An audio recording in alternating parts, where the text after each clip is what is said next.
Contempt of court यानी न्यायालय की अवमानना, यह पिछले काफ़ी दिनों से चर्चा में है।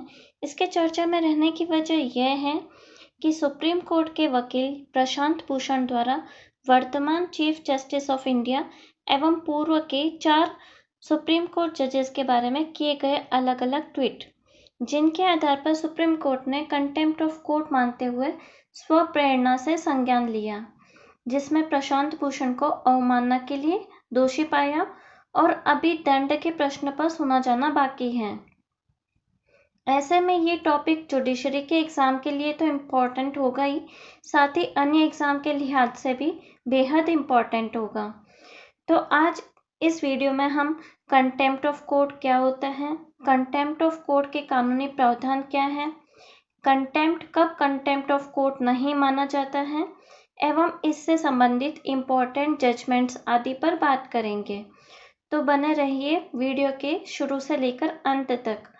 और अभी तक आपने हमारे चैनल को सब्सक्राइब नहीं किया है तो इसे सब्सक्राइब जरूर कर लें। सबसे पहले हम ये जानते हैं कंटेम्प्ट ऑफ कोर्ट क्या होता है। कंटेम्प्ट ऑफ कोर्ट, जिसे हिंदी में न्यायालय की अवमानना कहते हैं, पहले हम कंटेम्प्ट और कोर्ट का मीनिंग समझ लेते हैं। कंटेम्प्ट का मतलब होता है इंसल्ट, जिसका हिंदी में अर्थ होता है तिरस्कार या अपमान। अब कोर्ट के अर्थ की बात करें तो इसे आईपीसी के सेक्शन 20 में की गई परिभाषा के अनुसार देखते हैं। न्यायालय से तात्पर्य अकेले न्यायाधीश या न्यायाधीश निकाय जिसे न्यायिक कार्य करने के लिए सशक्त किया गया हो और न्यायिक कार्य कर रहा हो। इन शाब्दिक परिभाषाओं के अनुसार कहें तो कंटेम्प्ट ऑफ कोर्ट का सरल भाषा में अर्थ न्यायालय के अपमान करने से है। कंटेम्प्ट ऑफ कोर्ट को कंटेम्प्ट ऑफ कोर्ट एक्ट 1971 के सेक्शन 2A में परिभाषित किया गया है, जो कि इस प्रकार है।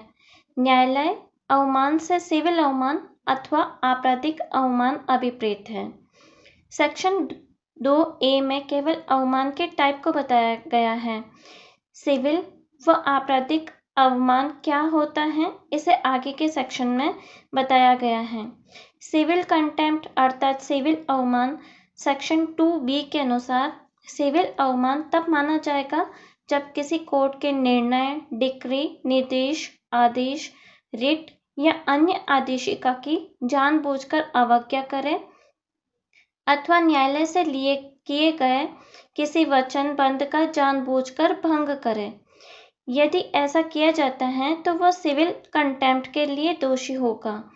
क्रिमिनल कंटेम्प्ट सेक्शन 2C के अनुसार आपराधिक अवमान तब होगा जब किसी बात का प्रकाशन व ऐसा कार्य किया जाए जो न्यायालय को कलंकित करे या कलंकित करने की प्रवृत्ति रखे या न्यायालय के प्राधिकार को अवनत अथवा नीचा करता है या ऐसी प्रवृत्ति रखता है या किसी जुडिशियल प्रोसीडिंग पर प्रतिकूल प्रभाव रखता है या उसमें हस्तक्षेप करता है या हस्तक्षेप करने की प्रवृत्ति रखता है या न्याय प्रशासन में हस्तक्षेप करता है या प्रवृत्ति रखता है या न्याय प्रशासन में बाधा डालता है या ऐसी प्रवृत्ति रखता है, चाहे वह बोले गए या लिखे गए शब्दों द्वारा या संकेतों द्वारा या अन्य किसी भी रूप में हो, वह आपराधिक अवमानना है।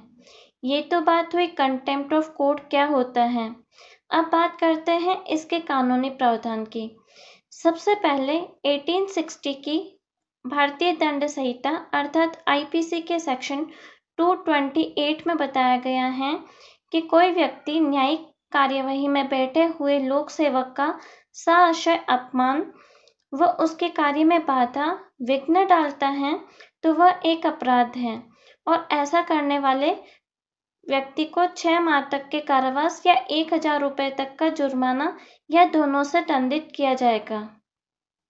इस धारा में कहीं भी कंटेम्प्ट ऑफ कोर्ट शब्द का प्रयोग नहीं किया गया था।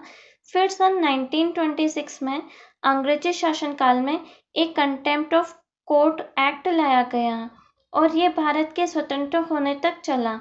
जब भारत का संविधान बना तो उसमें आर्टिकल 19 के क्लोज 2 में न्यायालय अवमानना को right to freedom of speech and expression अर्थात वाक एवं अभिव्यक्ति की स्वतंत्रता के निर्बंधन के रूप में रखा गया तथा आर्टिकल 129 में सुप्रीम कोर्ट को व आर्टिकल 215 में प्रत्येक राज्यों के हाई कोर्ट्स को अपने अवमान के लिए दंड देने की शक्ति प्राप्त है एवं आर्टिकल 142 के क्लोज 2 में सुप्रीम कोर्ट को संपूर्ण भारत में अपने अवमान का अन्वेषण करने व दंड देने के प्रयोजन से आदेश करने की समस्त व प्रत्येक शक्ति प्राप्त होगी। इस तरह संविधान में कंटेम्प्ट ऑफ कोर्ट के बारे में प्रावधान किए गए। फिर बाद में 1952 में स्वतंत्र भारत का पहला कंटेम्प्ट ऑफ कोर्ट एक्ट आया, जिसमें कुछ खामियां थी। उन्हें दूर करने के लिए 1961 में एक समिति गठित की गई, जिसकी सिफारिश पर वर्तमान कंटेम्प्ट ऑफ कोर्ट एक्ट 1971 अस्तित्व में आया। इस अधिनियम में न्यायालय अवमान को परिभाषित किया गया, जिसे पहले ही देख चुके हैं। इस अधिनियम की धारा 12 में कंटेम्प्ट ऑफ कोर्ट के लिए 6 माह तक का सादा कारावास या 2000 रुपये तक का जुर्माना या दोनों से दंडित किया जा सकता है। सेक्शन 15 अपराध के संज्ञान के बारे में उपबंध करता है। सुप्रीम कोर्ट या हाई कोर्ट स्वप्रेरणा से संज्ञान ले सकते हैं या महाधिवक्ता की लिखित सहमति से किसी अन्य व्यक्ति के समावेदन पर कार्यवाही की जा सकती है। तथा सेक्शन 10 हाई कोर्ट अपने अधीनस्थ न्यायालयों के अवमान के लिए दंडित करने के लिए सशक्त करती है। साथ ही सेक्शन 11 हाई कोर्ट को अधिकारिता से बाहर किए गए अपराधों के बारे में दंडित करने की शक्ति प्रदान करती है। अब बात करते हैं न्यायालय की अवमानना कब अपराध नहीं माना जाता है। कंटेम्प्ट ऑफ कोर्ट एक्ट के अनुसार यदि किसी बात का निर्दोष रूप से प्रकाशन या वितरण किया जाता है तो वह सेक्शन 3 के अधीन कंटेम्प्ट ऑफ कोर्ट नहीं होगा। जब न्यायिक कार्यवाही की उचित और सही रिपोर्ट की गई है, सेक्शन 4 के अधीन अवमानना नहीं होगी। जब कोई व्यक्ति अंतिम रूप से विनिश्चित किए गए किसी मामले में गुणावगुण के आधार पर उचित टीका टिप्पणी करता है तो वह सेक्शन 5 के अधीन न्यायालय अवमानना का दोषी नहीं होगा। अधीनस्थ न्यायालय के पीठासीन अधिकारियों के बारे में सद्भावना पूर्वक किए गए कथन सेक्शन 6 के अधीन न्यायालय अवमानना नहीं है। न्यायालय की गुप्त बैठकों की कार्यवाही की रिपोर्ट का सही एवं उचित प्रकाशन किया जाता है तो वह सेक्शन 7 के अधीन न्यायालय की अवमानना नहीं है। किंतु ये बात कुछ अपवादों के अधीन है, जिसमें पहला है किसी लॉ के अगेंस्ट में हो, दूसरा किसी लोक नीति के अगेंस्ट हो, किसी खोज या आविष्कार के बारे में हो आदि। यह हमने उन परिस्थितियों को जाना जिनमें न्यायालय की अवमानना अपराध नहीं होती है। एक ऐसी परिस्थिति होती है जिसमें यदि कोई व्यक्ति जो न्यायालय की अवमानना का अपराध करता है वह न्यायालय के में माफ़ी मांग लेता है और कोर्ट उससे सेटिस्फाइड हो जाता है तो उसे माफ़ भी कर सकता है। अब बात करते हैं इसके प्रमुख केसेस की। तो सबसे पहले बात करते हैं उस केस की जिसने जुडिशरी की इंडिपेंडेंस व डिग्निटी पर क्वेश्चन मार्क लगा दिया था। वह मामला था दिल्ली न्यायिक सेवा संघ बनाम गुजरात राज्य। इस मामले में गुजरात राज्य की नाडियाद तहसील के सीजेएम यानी मुख्य न्यायिक मजिस्ट्रेट को किसी मामले के संबंध में स्थानीय पुलिस अधिकारियों ने उन्हें गिरफ्तार कर मारपीट की तथा शराब पिलाई और हथकड़ी लगाकर पैदल चलाकर ही जांच के लिए हॉस्पिटल ले गए और ऐसी हालत में उनकी फोटो खींचकर न्यूज़पेपर में प्रकाशित की। इस मामले में कई अधिवक्ताओं व संघ ने आर्टिकल 32 के अधीन याचिकाएं दायर की और उसके बाद में सुप्रीम कोर्ट ने संज्ञान लिया। जब इन पुलिस अधिकारियों के खिलाफ अवमान की कार्यवाही शुरू हुई तब इनकी ओर से तर्क दिया गया कि सुप्रीम कोर्ट को आर्टिकल 129 के अधीन केवल अपने अवमान के लिए दंड देने की शक्ति है, वह अधीनस्थ किसी कोर्ट के अवमान के लिए दंड नहीं दे सकता।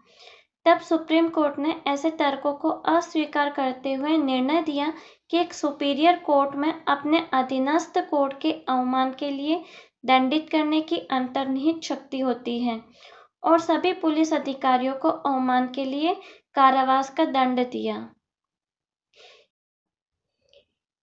इन री विनय चंद्र मिश्र 1995 इस मामले में सुप्रीम कोर्ट ने अवधारित किया कि आर्टिकल 129, 215, 142 के अधीन अवमान के लिए दंड देने की शक्ति किसी एक्ट द्वारा परिसीमित नहीं की जा सकती तथा उसे हाई कोर्ट एवं अधीनस्थ न्यायालय के अवमान के लिए दंड देने की शक्ति प्राप्त है। किंतु सुप्रीम कोर्ट बार एसोसिएशन बनाम भारत संघ AIR 1998 इस मामले में सुप्रीम कोर्ट ने 5 सदस्यीय पीठ ने इंद्र विनय चंद्र में दिए गए निर्णय को उलट दिया और डिसाइड किया कि सुप्रीम कोर्ट को आर्टिकल 129 के अधीन अवमान के लिए दंडित करने की शक्ति विस्तृत है, किंतु इतनी भी अधिक नहीं है कि वह अधिवक्ता अधिनियम में विहित प्रक्रिया को नजरअंदाज करके अधिवक्ता को वृत्तिक उपचार के लिए दोषी ठहराए तथा यह भी कहा कि आर्टिकल 142 के अधीन पूर्ण न्याय करने के लिए उसकी शक्ति को परिसीमित नहीं किया जा सकता। तो कंटेम्प्ट ऑफ कोर्ट के लिए ये प्रमुख बात है। इसमें हमने बहुत से पहलुओं को समझने का प्रयास किया। उम्मीद है आपको ये जानकारी पसंद आई होगी। आपको ये जानकारी कैसी लगी हमें कमेंट करके ज़रूर बताएं। वह हमारे वीडियो को लाइक करना ना भूलें, अपने दोस्तों के साथ में भी ज़रूर शेयर करें और हमारे चैनल को सब्सक्राइब करना ना भूलें। धन्यवाद।